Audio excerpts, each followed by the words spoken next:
Hi guys, എന്തൊക്കെയാണ് വിശേഷം? എല്ലാവർക്കും സുഖമല്ലേ? ഞാനിന്ന് ഉച്ചക്കേക്ക് കറി ഉണ്ടാക്കാൻ പോകാമെന്ന് കേട്ടോ. അയക്കൂറ കിട്ടിയിട്ടുണ്ട്. അയക്കൂറ മോളീഷൻ കറിയാണ് വെക്കാൻ പോകുന്നത്. മോളീഷൻ എന്ന് വെച്ചാൽ നിങ്ങളെ ഓരോ നാട്ടിലും ഓരോന്നാന്ന് പറയുക. ചിലയിടത്ത് മുളകിട്ട കറി, മീൻ മുളകിട്ടത്, മീൻ വറ്റിച്ചത് എന്നൊക്കെ പറയും. നമുക്ക് മോളീഷൻ മതി. ഇത് പുളിയൊക്കെ വെള്ളത്തിലിട്ട് വെച്ചിട്ടുണ്ട്. പിന്നെ ഇഞ്ചിയും വെളുത്തുള്ളി ചതച്ച് വെച്ചിട്ടുണ്ട്.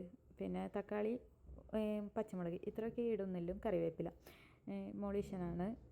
പിന്നെ ആ പാത്രത്തിൻ്റെ ഉള്ളിൽ കണ്ടിട്ട് നിങ്ങൾ തെറ്റിദ്ധരിക്കേണ്ട, അത് സ്ക്രാച്ച് വീണതൊന്നുമല്ല. അതെന്തോ ആ പാത്രം അങ്ങനെയായി അടിക്ക പിടിച്ച പോലെയല്ല എന്ന് അതിൻ്റെ കളർ എന്നാ പറ്റിയെന്നറിയില്ല. അതിന് അതിൻ്റെ ഒപ്പം വാങ്ങിയ മറ്റുള്ള സെറ്റുകളും ഇതേ കളറാണ്. അതിൻ്റെ ഇടയ്ക്ക് വേറെ നോൺ സ്റ്റിക്ക് വാങ്ങിയതിനൊന്നും ഇങ്ങനെ ഒരു കളർ വന്നിട്ടില്ല കേട്ടോ. എന്നിട്ട് ഇപ്പം ഞാൻ കറി ആക്കുകയാണ് കേട്ടോ. ഉപ്പും മഞ്ഞളും മുളകെല്ലാം ഇട്ട്, വേണമെങ്കിൽ കുരുമുളകും ഇട്ട് പിന്നെ പുളിയും വെള്ളം അതിലൊഴിച്ച് അയക്കൂറ പീസുകളും കൂടി അതിൻ്റെ അകത്ത് ഇട്ട് കഴിഞ്ഞാൽ നമ്മളെ കറീൻ്റെ കൂട്ട് റെഡിയായി. ഇത് ജസ്റ്റ് ഒന്ന് പച്ചമുളകും ഇതെല്ലാം ആദ്യം ഇട്ട് ചേരുവകളെല്ലാം ഒന്ന് വാട്ടിയെടുക്കും. എന്നിട്ടാണ് പുളിയും വെള്ളം ഒഴിക്കുന്നത്. അതായത് പച്ചമുളക്, തക്കാളി, ഇഞ്ചി വെളുത്തുള്ളിയെല്ലാം ഒന്ന് വാട്ടിയെടുക്കും.